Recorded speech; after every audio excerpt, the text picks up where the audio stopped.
नमस्कार। राष्ट्र सह्याद्री के हिंदी संस्करण में आपका स्वागत है। लीजेंड उसे कहते हैं जो औरों पर कभी न भूला सकने वाली अपनी अमिट छाप छोड़ता है। ये कोई आसान काम नहीं है। जिंदगी में तमाम उतार चढ़ाव के बावजूद जो अपने कारनामों की नैया को पार ले जाता है, उसी को ये लक़ब मिल पाता है। भारत के एक ऐसे ही लीजेंड पर पेश है करण नवले की ये खास रिपोर्ट। महाराष्ट्र सरकार का पहला उद्योग रत्न पुरस्कार टाटा उद्योग समूह के राजदूत रतन टाटा को प्रदान किया गया। टाटा की उम्र को देखते हुए मुख्यमंत्री एकनाथ शिंदे, दोनों उप मुख्यमंत्रियों ने उनके घर जाकर टाटा को पुरस्कार प्रदान किया। ऐसे वक्त में, जबकि विपक्षी दल महाराष्ट्र के उद्योगों को बाहर जाने पर चर्चा कर रहे हैं, रतन टाटा को पहला उद्योग रत्न पुरस्कार दिया जाना, ये यकीनन खास बात है। रतन टाटा का ध्यान हमेशा दूसरे उद्योगों के अधिग्रहण पर रहा है। टाटा टी के तहत उन्होंने विभिन्न उद्योगों का अधिग्रहण किया और अपनी आय का 60 से 65% आमदनी धर्मदाय दान में दी। लेकिन उन्होंने इस काम का कहीं भी बखान नहीं किया। रतन टाटा ने अलग अलग समूहों में भारी निवेश किया है और उनके निवेश के दम पर ही टाटा उद्योग समूह आज अच्छी स्थिति में है। रतन टाटा, इस नाम में ही भारतीय उद्योग जगत का सर्वस्व समाया है। रतन टाटा ने 1991 में टाटा उद्योग समूह के तत्कालीन प्रमुख JRD टाटा से उद्योग प्रमुख का पद संभाला।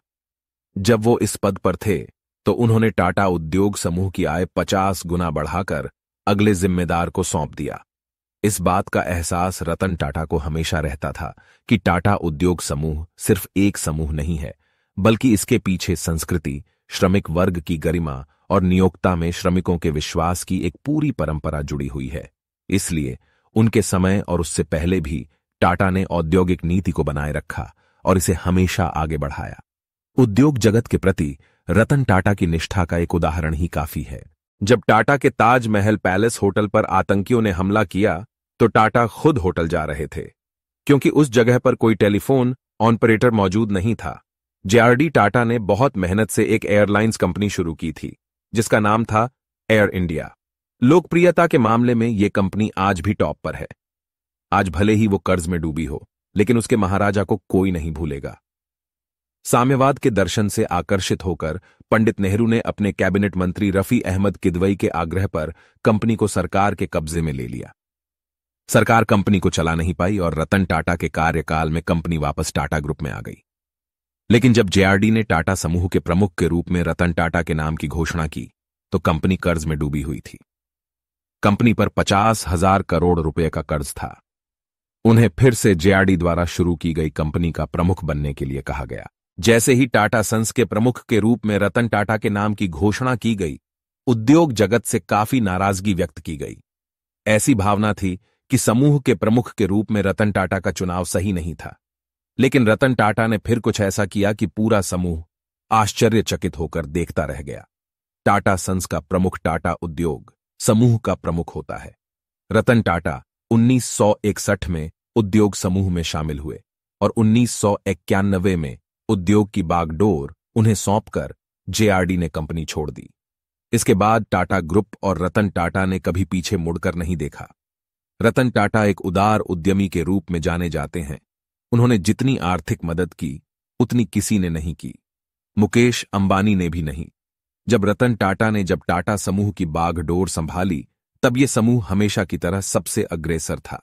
आज टाटा जो अपनी उम्र के 90 के दशक में है, उसी गर्मजोशी के साथ अपने कारोबार की देखभाल करते हैं। JRD ने रतन टाटा पर भरोसा जताकर जो जिम्मेदारी दी, उसे रतन जी ने कभी खत्म नहीं होने दिया। रतन टाटा नवल टाटा के बेटे हैं। वो 1990 से 2012 तक टाटा ग्रुप के चेयरमैन पद पर रहे। वो रतन टाटा ही थे जिन्होंने मध्यम वर्ग के जीवन में कार का सपना पूरा करने के लिए टाटा नैनो कार लाई। दुर्भाग्य से इसे ज्यादा प्रतिक्रिया नहीं मिली। रतन टाटा ने 30 से अधिक स्टार्टअप में निवेश किया है। 1970 में टाटा को कंपनी में प्रबंधन पद दिया गया। इसके बाद उन्हें टाटा स्टील्स की जिम्मेदारी सौंपी गई। लेकिन टाटा का सफर सुखद नहीं रहा।